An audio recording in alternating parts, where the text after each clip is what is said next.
Welcome to the Encore episode for Fright Night. The creature's creeping right behind you. I hope you finally find a little slice of peace and light.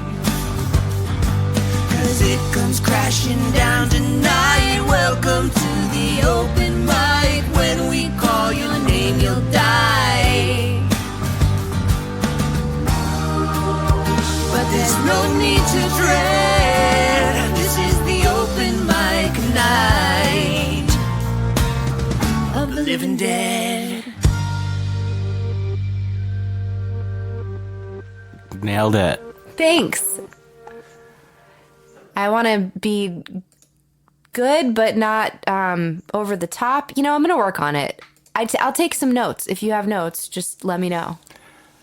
Well, you could have mentioned the name of the show. Oh, right. That we're Open Mic Night of the Living Dead, you mean? I feel like it's in the title. Sure. Okay. I'm John. I'm Rachel. And like you stated in the intro, this is the Encore episode for Fright Night. Yay.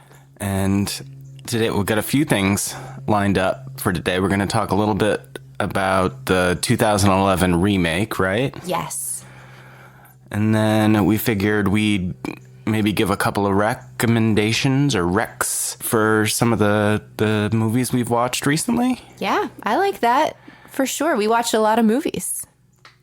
And you also, not that long ago, gifted me a Trivial Pursuit, but horror edition. Yeah. And we've played it a couple of times, but I opened up the other deck of cards and thought maybe we could do a few questions before we played the demos for Fright Night. Yeah, that sounds great. That hopefully kind of go together. But anyway, first things first. We were talking Fright Night last week, and there was a remake in 2011. There was. And we watched it. We did. But not as recently as the original. Not as. But so my memory is not quite as strong on it, but I did a little bit of refreshing. I as well did in preparation for this conversation. And I would say from like the 30,000 foot level, like a bird's eye view, if you had the two movies side by side, plot laid out in a field, you know, if you're following me. You know, I'm not as visual as you are, but I'm going to go with it. But I think that they overall, from a distance, are pretty much the same movie. But then when you get up close to it, there are a lot of significant differences in terms of sort of the plot and how things unfold and those sorts of things. Yeah, very high level, same movies, same characters, same basic premise. But once you get in closer, and not even that close, but just reviewing some of the choices that they made some distinctive choices. And I think it made it not as good of a movie as the original. Yeah, it definitely, number one, lacked sort of the charm of the first movie. Or the original, I should say, and it really has like a 2011 feel. Not that there aren't some stellar movies from that time period, but I feel like a lot of movies sort of suffer from a vibe issue during that time period. Yeah, even just rewatching the trailer in terms of reminding myself of the characters and the actors, and the vibe was the first thing that I noticed. A very different vibe. We talk about this a lot, the when horror and comedy come together, that a lot of films try to do it, but not all of them do it well. And Fright Night from the original had such a great balance between the comedy, the tongue-in-cheek kind of poking fun at itself, but also some real fear and terror, plus the incredible special effects, right? It just had this beautiful balance of those elements. And I think they leaned far away from the comedy and, as you said, the charm in this remake. Well, and not only that part of the vibe, but just the visual. And maybe there are people out there who prefer this visual style, but it's a lot colder. I would say the original movie has that 80s look that I've mentioned that I love so much several times, but it's a lot richer in color. Even, when it's dark and at night, there's still a certain warmth to the visual. When this movie really has that 2011, what do you call? I'm looking for a word now. You want your doctor's office to be this. Bright? No. Clean, not diseased. Antiseptic? No. I mean, I was thinking Sterile? Sterile, yeah. Sterile, yep. Sterile works. It does have, yes, it lacks life and warmth. And we're not going to dive this deeply into this movie. But if we were to do so, I'd be curious, given the discussion we had about cinematography for the original and how intentional they were about lighting, even just the red and the blue, or like the warmth and the coldness that they treated the characters with. I don't remember that playing as much of a role in this remake. But if we were going to do a real deep dive, that's one thing I'd be curious about, is the cinematography choices. One thing I did like about the remake was the casting. Well, that was what I had up next, too. Oh, no way. All right, cool. Same page. Yeah, no, it's incredibly well cast. You had Anton Yelchin as Charlie Brewster, the late great. Gone too soon, but he was a great choice. I mean, I feel like, yeah, really well cast. If I was going to make a remake and my casting director came to me with this lineup, I'd be into it. Yeah. Colin Farrell as Jerry. Yep. Also, but even just in the clips that I watched to kind of refresh myself, he does not have Chris Sarandon's masterful balance of charming and terrifying. I don't know. Again, it lacked warmth, right? Like it was, still very handsome vampire. Handsome vampire. And you had David Tennant playing Peter Vincent, playing instead of a late night host, you had him playing sort of the Chris Angel, Vegas, celebrity magician. Yeah, that was an interesting choice. I get why they did it at that time, but that was I like David Tennant a lot. Me too. But that choice for that character fell a little short for me in terms of the background, but yeah, it doesn't. But that was all the rage then. Yeah, that's true. And late night horror movie hosts had not had any. I guess 2011 was probably even further away from any renaissance of late night horror hosts. I feel like there's been a bit more in the last 5 to 10 years of the internet, making it accessible to people. So it probably was less of a touch point for people in 2011. So yeah, I see why they did it. I don't like it though. Meh. Toni Collette as Charlie's mom. So good in everything she's in. Imogen Poots as Amy, who I think she and Anton Yelchin, weren't they in Green Room together, which was probably a better film than this. Yeah, they were. That was a much, in my mind, when you put those two movies together, my gut response is definitely Green Room way better. And then you had, for Evil Ed, Christopher Mintz-Plasse. Christopher Mintz-Plasse, who's great choice for Ed. But one of the big differences really early on is that it's not the Charlie character who is suspicious of the neighbor, but it's actually the Evil Ed character who tells Charlie, hey, your new neighbor, he's a vampire, which kind of changes the dynamic at the beginning a bit. Entirely. And it really, I don't know, we talked a lot about the themes and about how it echoes the original Dracula in a lot of ways, how it was kind of a love story to vampire movies. And this, by making Ed the one who's suspicious and he's already the outsider, I don't know. It definitely didn't click for me the same way and did not have the same charm. Absolutely. Like, I'm not sure I would rewatch the remake.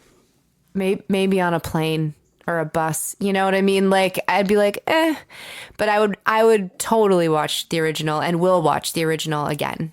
Like, I know I can't wait to watch that with our kids at some point. Absolutely. Yeah, it was one of those, I understand why they tried to remake it, but for me, when you're remaking something, it needs to have a purpose. And I'm not sure what the purpose was for the remake. They made it a little higher octane. Explosions. Those types of things. But at the end of the day, if the movie's not as good, then why are we remaking it? Unless you're trying to really tell a different tale using the same seed. I'm not sure. But I didn't hate it. And then maybe if I hadn't seen the original, I would have liked it a lot more. But all of those things were in the back of my mind as we were watching it. So yeah, I'm trying to remember what I rated it. I should have checked that before.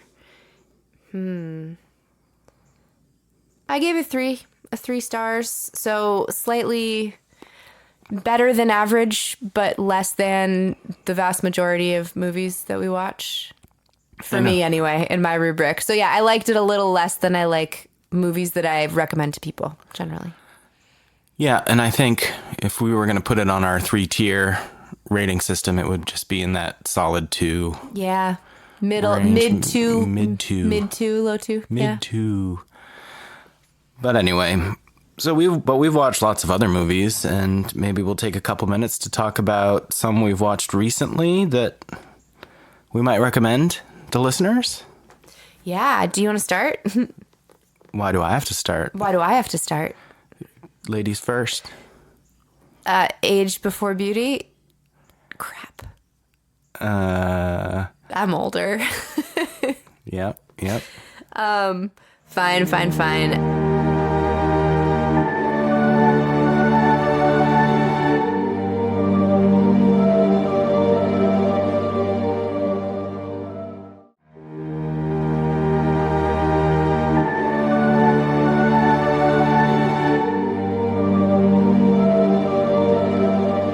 I'm just gonna go reverse chronological, maybe, or maybe I'll bounce around. I don't know. Yeah, we're just going to do a couple because we've got, in a couple of months, we'll be doing our 2025, I think. I know. All right. So one that we watched recently that I was really surprised I'd never seen, and this isn't really horror, but it's genre, is Edge of Tomorrow, 2014.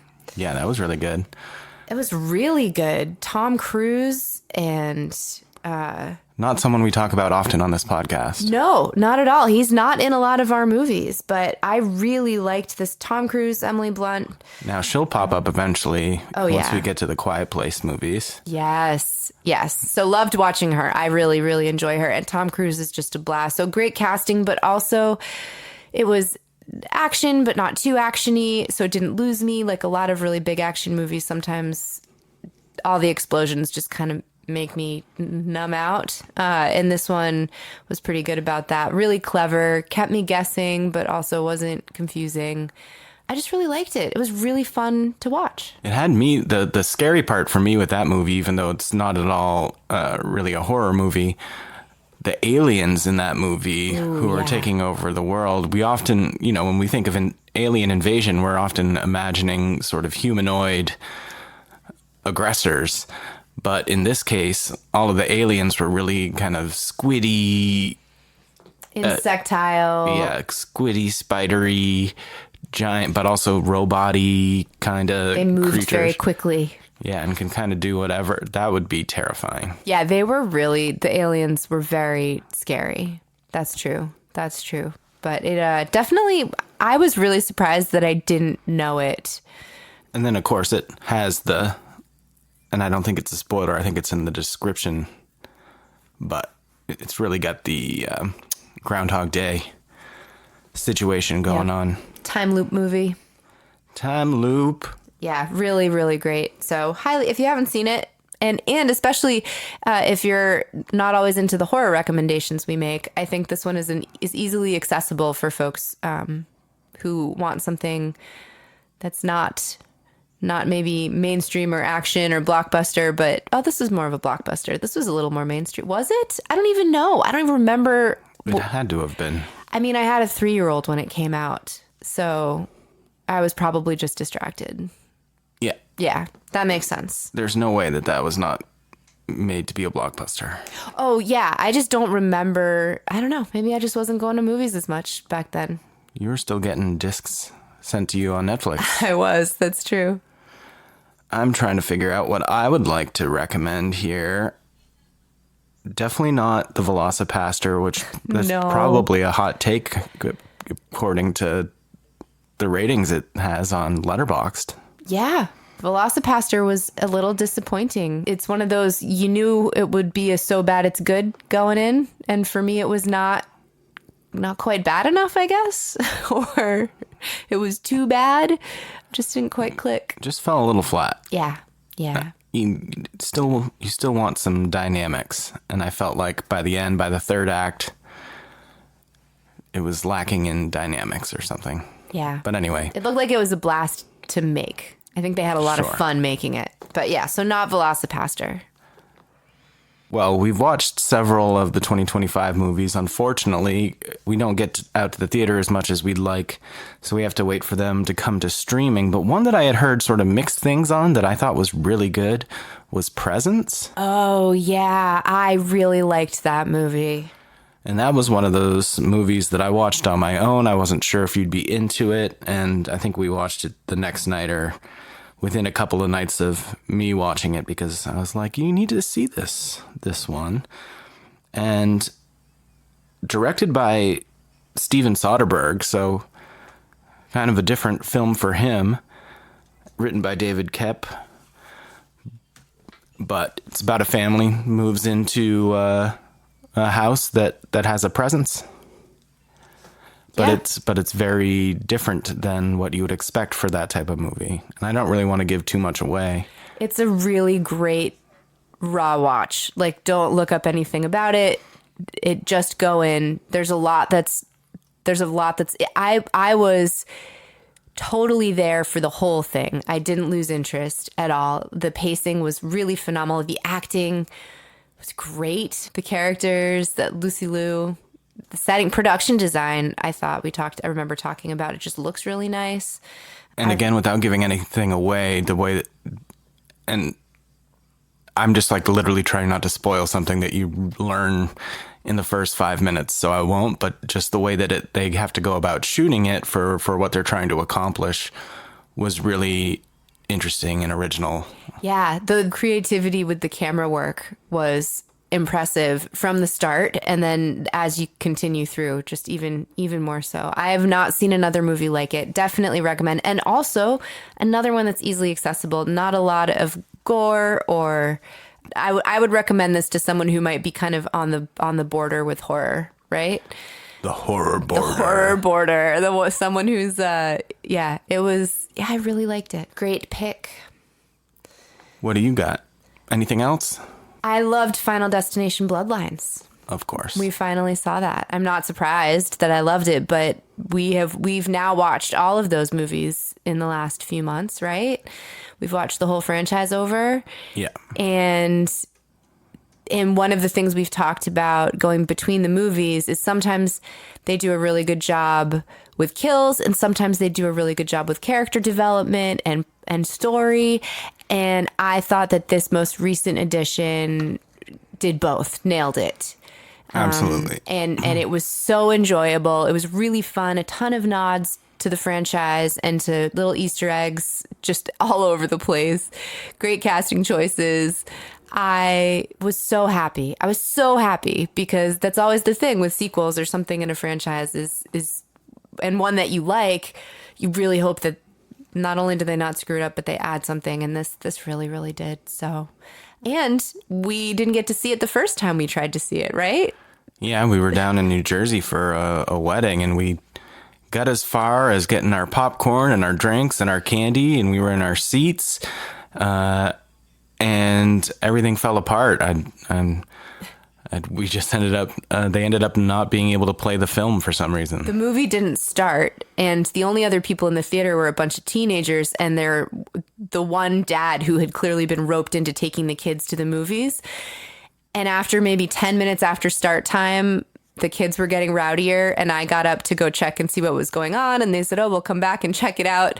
And all the kids applauded, which was weird. And then the dad looked up and said, what's going on? Where's the movie? Is it supposed to start? I'm not sure how long he would have stayed there if we had not gone out a first time and then a second time, and it still wasn't coming on. So we just left. But I think he might have stayed there 45 minutes. We even got reimbursed for our candy and popcorn. We did. Props to the kid at the counter who didn't argue with us for 1 second. We were just like, hey, man, it's been 20 minutes. We got to go. The movie's not playing. Could we get a refund? And he gave us no trouble at all. Really great customer service. So, but hey, I guess that's not the worst thing that could happen at a Final Destination movie screening, right? Certainly. Let me see. Maybe one more. Sure. I mean, we finally got to see Sinners too, if we're talking about movies from this year. And yeah, we liked it. We don't need to go into much detail on that. Everybody knows that that's a good movie. Even if you haven't seen it, it's all the hype. And for me, I mean, I know I've read some reviews where people didn't think it reached their expectations. Oh, there's plenty of people on the internet who think it is overrated and wasn't any good and didn't like it and had lots of complaints, but they are wrong. Yeah. Yeah, we love that movie, so. Yeah, oh man, the music, the look, the vibe. I do think that people watch movies for different reasons. I want to say they're not wrong. It wasn't the movie for them.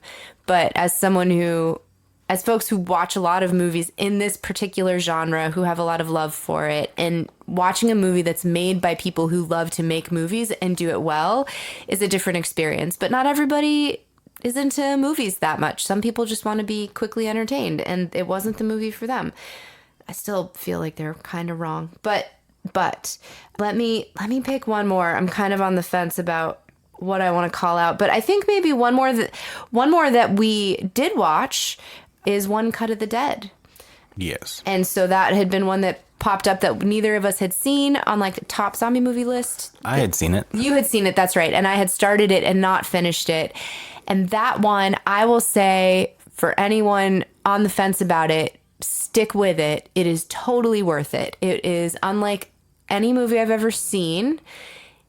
And I'm not going to tell you why, except that you should watch it. Especially, it is in that gore comedy crossover. So if you like gore comedy movies, if you like zombie comedies, it's in there, but it does take a little while to get started. So I am glad that we gave it a second chance, and I was pleasantly surprised. It was not what I thought it was, having only seen, I think, the first 20 minutes the first time I tried to watch it. So yeah, stick with that. I'd say One Cut of the Dead, definitely worth the watch, especially if you are a zombie comedy fan. And if you have Shudder, there is an old Last Drive-In episode hosted by Joe Bob for One Cut of the Dead. I'm not sure, maybe you should watch the movie first, or you can watch it with Joe Bob, either way, but he has a very famous speech at the end of that movie. Oh, that's right. That is really good. So check that out. We've gone a bit longer than I thought we would, but want to do a couple of these trivia questions? Sure, that sounds great. So this is from a horror Trivial Pursuit. What's it called? Trivial Horror? I don't... It looks and plays like Trivial Pursuit, but it's horror. Trivial Pursuit, Horror Ultimate Edition. Oh, it says right on the cards. Look sure at that. Does. And it does look like it's an official Trivial Pursuit brand, yeah? Mm-hmm. And I don't even remember what the categories are. I'm going to just grab a couple here that I think you might know. Perfect. Well, who did Warden Dale Lacey keep hidden in an unusual part of Shawshank State Penitentiary in Castle Rock? Oh, man. Oh, man, oh, man, oh, man. Who did he keep hidden? I can see the scene. I don't remember. The kid. Which is fun. Right. Like, I Rachel has a much better memory for these things. I would have zero idea what you're talking about, even though I watched that show closely. Things typically need a rewatch or two for them to start setting in. No, that's a good. I had forgotten about that. Excellent. Well, I should get this question, but before he filmed Middle-earth epics, what director rose to fame with gore fests like Bad Taste, 1987, and Dead Alive, 1992? Oh, your favorite. Yeah. Peter Jackson. That's right. What does Sue Ellen use to sear Chaz's stomach in Ma? We watched Ma. What? We did? Oh, okay, hold on. It's like there's a Rolodex in my mind or like a filing cabinet and I'm just flipping through like, Ma, what does she use to sear his stomach? Is it an iron? It is. Wow. Look, I wouldn't have gotten it. Cannot tell. All I can tell you is that is what rose into my mind as I was remembering that movie. I don't remember why she did it. I don't know.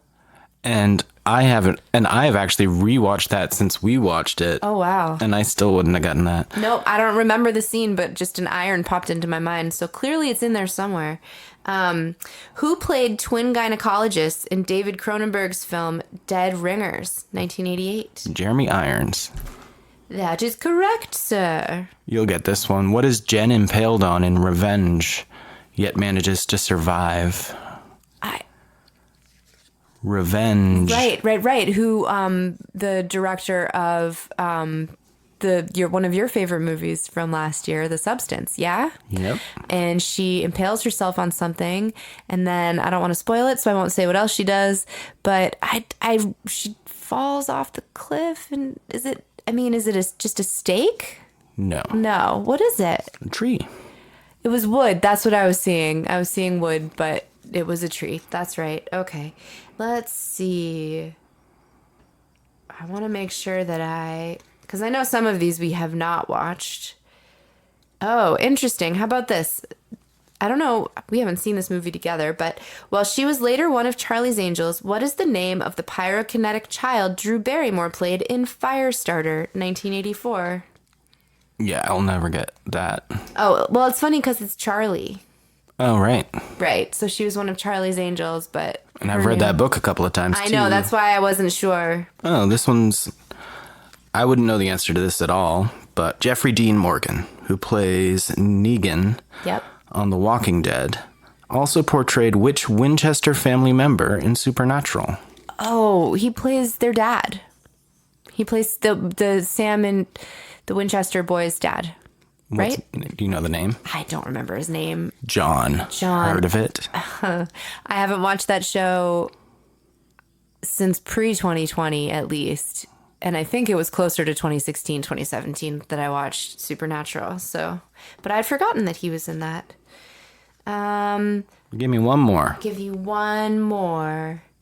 Ooh, want to give you something good.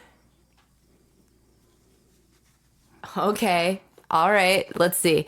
In Tobe Hooper's film After the Texas Chainsaw Massacre, 1974, to what animal did hotel owner Judd feed his victims? Alligator. Yes. What was the name of the movie? I didn't remember the name of the movie either. It is Eat something? Yes, Eaten Alive, Eaten 1977, Alive. Tobe Hooper. We watched that a couple years ago, so. Yeah, it's got a young Robert Englund That's in it. right. I forgot about that. That's a fun one. Well, cool. We've got some demos. Yeah, let's head into our songs for Fright Night. Woo.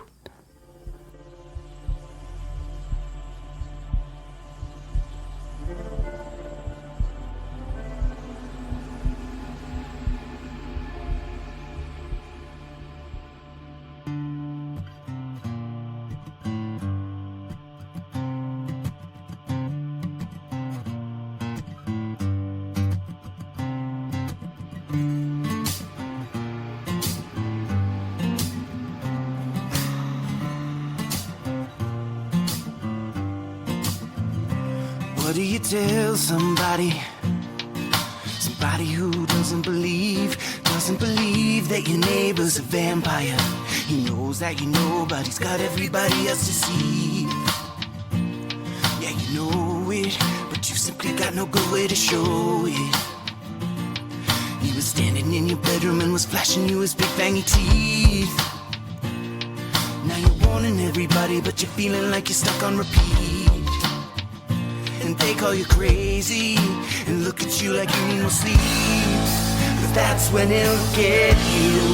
So you need to get through to someone. Maybe you can get somebody else to take a look in the mirror, just for a minute, 'cause he won't be in it. Maybe you can find another way to make it seem a bit clearer, to prove it's not some sort of lie, or else you're gonna die.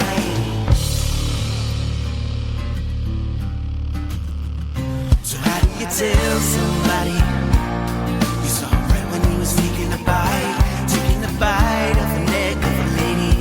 So you've seen him killing women, but you've never seen him out in the light. And now you're warning everybody, but they're thinking that you're out of your mind. They say you're crazy, but you're not gonna give up the fight, 'cause he's gonna get you. So you've gotta get through to someone. Maybe you can get somebody else to take a look in the mirror, just for a minute, 'cause he won't be in it. And maybe you can find another way to make it seem a bit clearer, to prove it's not some sort of lie, or else you're gonna die. What's it gonna take to make them believe he's not gonna spare you, and he's never gonna leave? What's it gonna take to get them on your side, or else you'll cease to be alive? You're never gonna make it through the night. Maybe you can find somebody else to take a look in the mirror, just for a minute, 'cause he won't be in it. And maybe you can find another way to make it seem a bit clearer, to prove it's not some sort of lie, or else you're gonna die.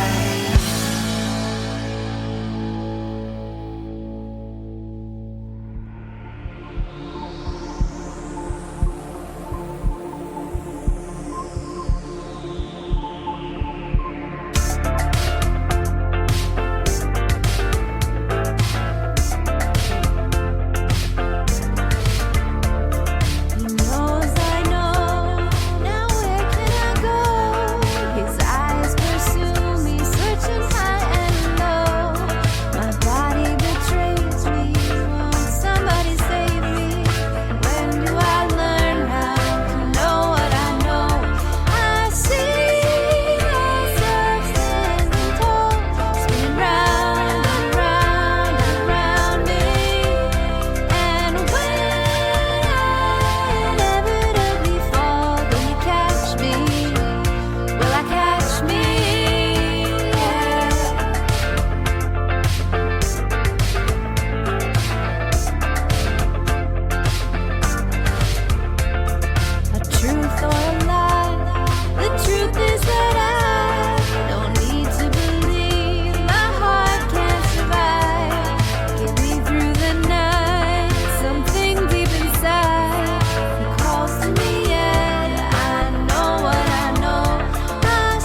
delightful, That was as so always. fun. So fun. So we've got The Thing coming up next week, We do. which starts a little bit of a John Carpenter marathon. Yeah, I guess is more than one movie. Series. Is a marathon, maybe? Yeah, A we're going to do series. a series. Yep. Because after that movie, we'll be doing Halloween for Halloween. So we'll get cooking on The Thing here. Awesome. Sounds great. All right. Well, then I guess that's it for today. Adios. Bye.